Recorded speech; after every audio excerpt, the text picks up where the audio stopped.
I can't believe that I have to sit here and say that this book was very disappointing.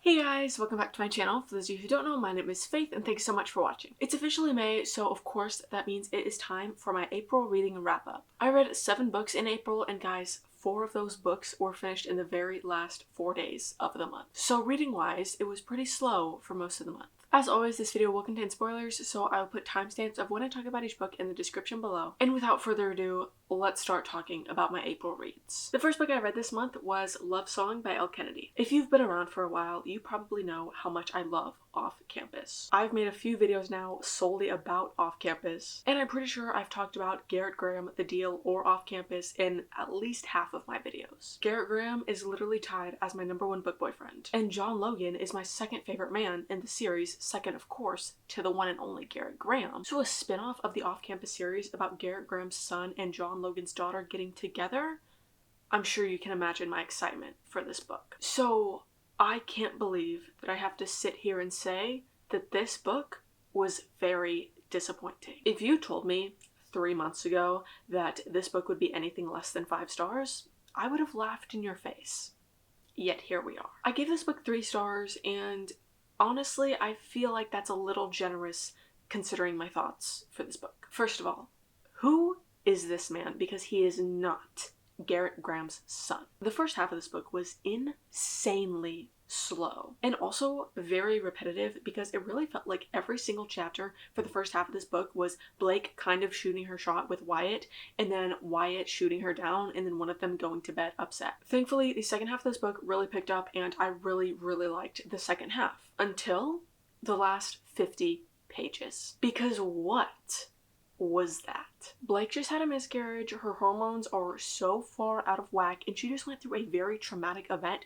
Obviously, she's not acting like herself. A very hormonal Blake basically says, dude, we're done. A chapter or 2 later, they end up hooking up and Wyatt is basically like, Blake, I still love you, I will wait for you. So why is it that 1 chapter after that, he is making out with another woman and almost hooks up with another woman? I'm gonna tell you guys right now, if a man ever makes out with, hooks up with, almost hooks up with whatever, and that is what makes him realize that you're it for him, run away as far as you can and as fast as you can. That was such a red flag. And I hated that. Because not only did that just come out of left field, but my least favorite thing in a romance book is the cheating trope, other woman drama, other man drama. I hate that. So why are we having him make out with and almost hook up with another woman right before the very ending of this book, right before this big massive love confession? Absolutely not. I'm not even kidding. I almost DNF'd the book at that point. And I'm still so mad about that. I can't even talk about it anymore. Just know I hated that. But then also with the last 50 pages, why are we making Blake grovel? Especially after that, oh, Faith, they were on a break. I don't care. I don't care. Why is she groveling to him? Do I think she should have apologized? Yeah, I do. But grovel? I'm sorry, let's look at each character's actions throughout the entire book. You're telling me she is the one that needs to grovel to him? No. Again, I think there should have been an apology. However, I think there should have been an apology on both sides. And as much as I love groveling, I don't really think it was necessary in this book. Especially her groveling to him. Guys, I can't even talk about it anymore. Just thinking about it makes me so mad. Also, I would like to add, talks of pregnancy loss and pregnancy loss are not the same thing at all. The content warning in this book says talks of pregnancy loss. So considering there is a pregnancy and a miscarriage in this book, the content warning should say pregnancy loss and not just talks of pregnancy loss. But that's a whole other issue. All of that being said, there were things that I did find really cute about their relationship, and they did have a lot of cute moments. One being when Blake got hit in the head when she was in the pool and Wyatt went and saved her, and then the whole family found out that they were dating. I really liked that scene. I also really liked John Logan as a dad, and honestly all the other parents as moms and dads. And honestly, if you take out or change the last 50 pages, this book would have been probably at least 4 stars. And I say that because it was sitting at a solid 4 stars before those last 50 pages. So I'm just gonna pretend that the last 50 pages don't exist so that I can actually say I like this book. But sadly, they do exist, and again, I gave this book 3 stars, and honestly, talking about all that out loud makes me feel like that is extra generous, but we're just gonna let it be. Would I recommend this book? I'm gonna say maybe, and just know that it physically pains me that I can't say yes with my full chest. But moving on from that, then we have Close to You by Nissa Renzo. I ended up giving this book 4 stars. This book was both traumatizing and incredibly cute. Milo and Ashby, adorable, loved them. Honestly, I liked pretty much everything about this book except for one kind of big thing. Milo has a lot of childhood trauma, and I really just wish that it was hashed out at all. It was pretty much only about her being mute, which obviously very, very large part of the story and also incredibly traumatizing for her. However, there was so much that she went through. I do kind of wish we touched on at least one other part of it, because also every single time they did bring up her past, it was only about that, and it did get very, very repetitive. And the next book that's going to come out in the series is not going to be about Ashby and Milo. However, the next book about Ashby and Milo is going to focus more on Ashby's past. So while Milo's past might get more hashed out in their next book, honestly, I'm not really expecting it to, because it's going to be more about Ashby. That being said, I'm looking forward to learning more about Ashby's past. Also, this book has a lot of trigger warnings. However, there is one very, very, very, very big one that isn't included, and I kind of think that's crazy considering what it is. It's implied 2 or 3 times that Milo's dad used to sexually abuse her. That is a very heavy topic and probably incredibly triggering to people who have experienced that. So I really have no idea why that wasn't included in the trigger warnings, whether it was just an insight or if it wasn't included because it's not, you know, in graphic detail and it's just implied. But either way, I definitely think that it should be included. And the first time it was implied, I was like, oh, well, it's not in the trigger warnings, so maybe I'm just like reading into this incorrectly. However, then it was brought up again and I'm like, yeah, there's no way I'm misinterpreting it. That is 100% what happened. So if you're wanting to read this book, just be wary of that. But overall, I like the plot, I really liked the characters, and I am looking forward to the rest of the series. Again, I gave it 4 stars, and I would recommend it. Also, congrats to the author because this was self-published, but on the day that I'm filming this, it was announced that it was picked up by a traditional publisher. And then we have Please Don't Go by Salvador, and this book was 5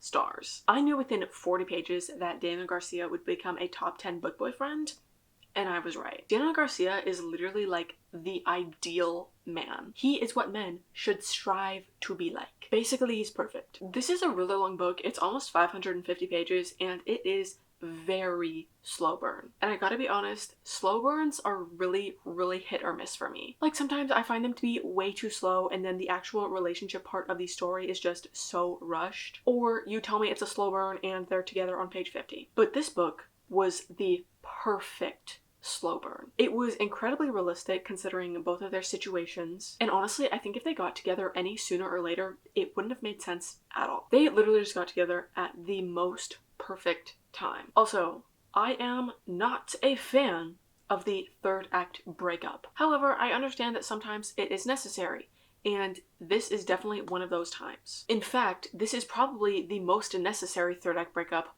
I've ever read. Do I like that there was a 3rd act breakup?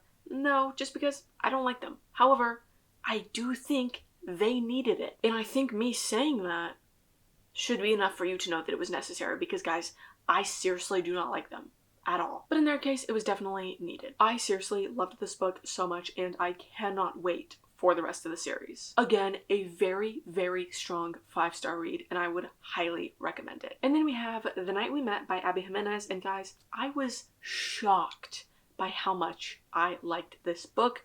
I gave it 5 stars. Like, I seriously loved this book, and honestly, based on the synopsis, I would not have picked this up if it wasn't my book club's book of the month. So thank you, Julia, for making this our book of the month, because I loved it. This was also my first Abby Jimenez book, and I definitely will be reading more of her books. Her writing was so simple, but also very deep, which I feel like is really hard to do. The pacing of this book was literally perfect. It started off right away and it never lulled. And if you've watched any of my wrap-ups before, you probably know that I'm a very harsh critic when it comes to pacing, because for me, pacing can honestly really make or break a book. And it really made this one. Again, it was perfect. And speaking of perfect, we have the MMC, Chris. I loved him so much. He's perfect. Literally the perfect man. If anybody knows a real life Chris, please send him my way. And then we have like the antithesis of Chris, Mike. I hated him immediately. Immediately, the second he started speaking, I hated him. Which honestly is a good thing, or else I wouldn't have rooted for Chris and Larissa. Because if you're gonna write a romance book with one of the main characters already in a relationship, their partner does kind of need to be a piece of crap. And Mike was. He pissed me off so much throughout this book. And honestly, my only complaint about this book is how long Larissa stayed with him. I really liked Larissa, but girl, you gave Mike way too many chances. Thankfully, Mike actually grew up a bit and apologized at the end. Also, I found out today that apparently Mike is getting his own book, so we'll see if I read that. Considering I now love Abby Jimenez's writing and want to read every single book she's ever written, I probably will, but not looking forward to Mike. And I actually do have one other complaint. Do you see how many fireworks are on this book?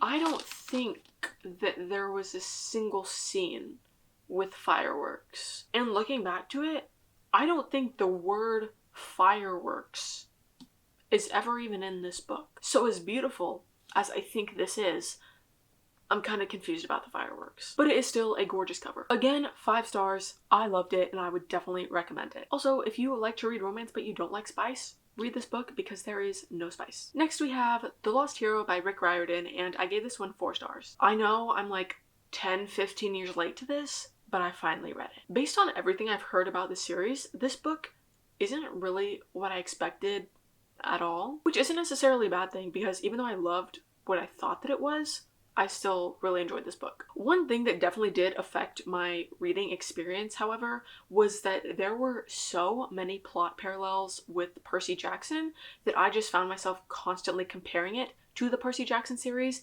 and I did like the Percy Jackson series more than I liked this book. So I do kind of think that that affected my rating for it. That being said, 4 stars is not a bad rating by any means, and I still really liked this book. Like, one of the bigger parallels was the whole mortal parent thing. Like, we're told that Leo's mom died, but then at one point he was like, wait, maybe she's not dead? The same way, you know, Percy's mom died and he thought she was dead, but then he's like, wait, she's not really dead. But of course, Percy's mom really wasn't dead, and I don't know if there's like an official conclusion to whether Leo's mom is alive or not. But then also Piper's dad being captured and then them rescuing Piper's dad the same way Percy's mom was captured and then they went and rescued Percy's mom. And another one was when they were with those creatures. I cannot remember what they were, if they were like wolves or dragons, but they were like, oh, they'll turn us to stone, the same way in Percy Jackson the Lightning Thief, they were kind of trapped with Medusa for a bit and they were like, oh, she could turn us to stone. It was just random stuff like that that had me constantly comparing the 2 series. Also, I know that there is one point of view from this series that people just don't like, and I'm pretty sure that it's Jason. But honestly, I didn't mind Jason's point of view really at all. Like, I liked all their point of views. So I don't know if I'm just like thinking of the wrong person or if Jason's character gets like progressively more boring. But yeah, in this book, I liked everybody's point of views. Also, the ending of Percy being in Camp Jupiter and not knowing who he is, I cannot wait to read The Son of Neptune. Again, 4 stars, definitely looking forward to the rest of the series, and I definitely would recommend, especially if you like Percy Jackson. And then we have The Night Prince by Lauren Palphreyman, and I ended up giving it 3.5 stars. Clearly, I didn't like it as much as The Wolf King, which I gave 4.5 stars. This book really just felt like a filler book. It was incredibly slow, and it really felt like not that much happened, especially for the overall storyline. I think that this one focused a lot more on the romance plot, which is fine, because clearly I love romance books, but it did just make it feel really, really slow. And speaking of the romance, I prefer Blake, and I want her to end up with Blake. That being said, I like Callum, and I really, really, really don't want her to pick Blake and then Callum turn evil. Like, I don't want him to kind of turn on Aurora and start hating her, and it doesn't sound like that's what's gonna happen just because of his reaction at the end of this book. However, I feel like that is a very common thing to happen in these types of situations in books. And I don't want that. Even though I didn't like this book as much as the first book, I am still looking forward to the next book in the series. Again, I gave this one 3.5 stars. And while I definitely would recommend the first book in the series, I feel like I can't really say whether I'd recommend this one or not until I read the final book. So for now, I'm just gonna say maybe but leaning towards yes if you liked the first book. And the last book I read this month was Kiss Me First by Riley Paige, and I gave it 3 stars. This is another one that just was so slow and repetitive for the first half of the book. Like, the first half was pretty much just seeing her struggles with an eating disorder over and over and over and over and over again. And I'm not saying that she needed to like move on or get over it in the first half of this book, but it just felt like it was the same exact thing over and over and over and over again. And because things like that were so repetitive and slow, I feel like some of the more major plot points in the book were a bit rushed. Like when he confessed that he realized they have been talking to each other in the anonymous forum for like 3 years or maybe months. I don't know, it was a long time. Like, I feel like that should have been a really big moment, and it just felt like kind of rushed. And same with the confrontation with Tyler at the hockey game. I also think that the characters fell a little flat. Like, they both had past trauma, however, having past trauma doesn't equal depth. Also, I think it was kind of weird how long it took him to realize she is the person he's been talking to in that anonymous forum. I think it makes sense that she didn't realize it was him. However, she gave him very specific details about her day that should have made it insanely obvious to him that it was her. So while yes, eventually he did realize it was her, I definitely think he should have realized it way sooner. That being said, I am glad that that plotline kind of lasted a while and wasn't just over and done with at the beginning. Overall, it was fine. However, personally, I don't think I liked it enough to continue the series. Again, I gave it 3 stars and I would maybe recommend it. And those are the 7 books that I read in April. And there's one more thing to address before this video ends. I ended the month with 49 books on my physical TBR. And I'm pretty sure that's the most I've ended a month with since November, maybe even October. So I'm really gonna try and get that lower in May. However, honestly, as long as it doesn't hit 50 or above, I'm happy. Because there was a moment this month where I got to 51, but I read enough off my physical TBR that it got down to 49. But with that being said, that is all that I have for you guys today. Be sure to like and subscribe and follow my Instagram and my TikTok in the description below for more bookish content. I hope you all had a fantastic reading month. If not, I hope your May month is better. Love you guys. Bye!